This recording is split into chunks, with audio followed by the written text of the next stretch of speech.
But joining me first is Executive Director of Giordano Dance Chicago, Michael McStraw. Welcome, Michael. Thank you for joining us. Thanks for having me, Justin. It's great to be here again. Oh, it's so nice to talk to you. I'm glad I have this opportunity.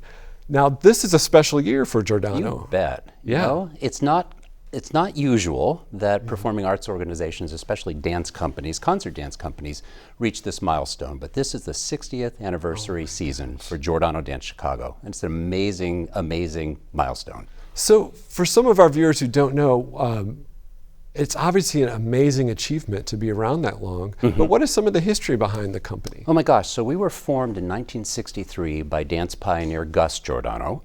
And that's where it all began. He started a dance company that bears his name, and it's his daughter Nan Giordano who is now at the helm. This is her 38th year of having run the company. But Gus is known for being one of the voices who helped to elevate the art form of American jazz dance to be commensurate with the credibility of ballet and modern. That's what his contribution was in part. He also created the Giordano technique, which is a foundational jazz dance technique that suffuses our organization. All of our dancers are trained quite heavily in that technique, and it borrowed a lot from other traditions and other art forms, but it is one that is constantly shaping and moving and changing. It came from all of the African roots of different rhythms and those cultures, bring in European traditions, bring in influences from America across the last 100 years, whether it's theatrical or dance or you name it. It influences the art form. The kind of the modern jazz dance, it has a lot to owe to Giordano in Chicago then, is that correct? It does. That's amazing. Yeah, it is amazing. And to think that this organization began as really an entity that was built on love for the art form. And Gus and his wife, Peg, were the ones who helped get this organization going. And then when Nan came on board, she was a dancer who retired when she had an injury, but she took over and began to make the organization more institutionalized, developing boards of directors and building that infrastructure that brought us into a different realm. But still based on that love Still based of the on art that form. love. You know, and we're an organization that's based on a family sensibility, but with that professional aspect that counters that. So it's not an organization that just is free flowing. Right. You know, there's a lot of planning and forethought across years and years and years of activity. Well, your group is going to be performing at the MAC. And we're so excited. Yeah. And I'm curious, what should some of the people coming to the show expect to see? It's a good question. So we are a repertory company.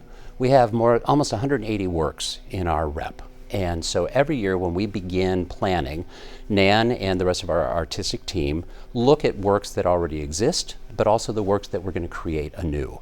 So it's very typical in a Giordano performance to have 6 pieces. That's what we present here. 6 pieces that really show the nature and the breadth and the scope of American jazz dance.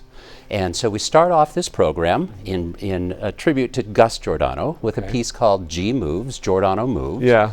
That was structured by Nan Giordano and a former company member, John Lair. And the two of them took bits and pieces of Gus's technique and Gus's choreography and put them together to an original score by George McCrae. Oh, amazing. And it is a microcosm of all the exciting, grounded, elegant, regal things that go along with the Giordano technique. And that opens the program. It's no better way to do it. Exciting, elegant, and regal. Yes, oh my gosh. Yes, I'm definitely going to check that out. We have 5 men and 5 women in our main company. And this time we'll be joined by the people in our second company too. There'll be an additional 5 dancers on stage for that particular piece. So it is just really exciting to see all of those dancers just reveling in that which formed the organization. What a great opportunity for those who come to the MAC. And how great for us to be part of this long history. And I'm wondering, in this 60th anniversary year, what kind of sticks out in your brain as some of the biggest memories or events of Giordano? Gosh, well, we've been around the world. We've been in 27 countries, 47 states, more than 1,300 cities. We were the first organization to perform, the first jazz dance organization to perform in Russia back in 1974. We have a program called Jazz Dance World Congress that's been around the world, 17 different occasions, that celebrates the art form of American jazz dance. The company is off and running this time, despite all the disruption of COVID.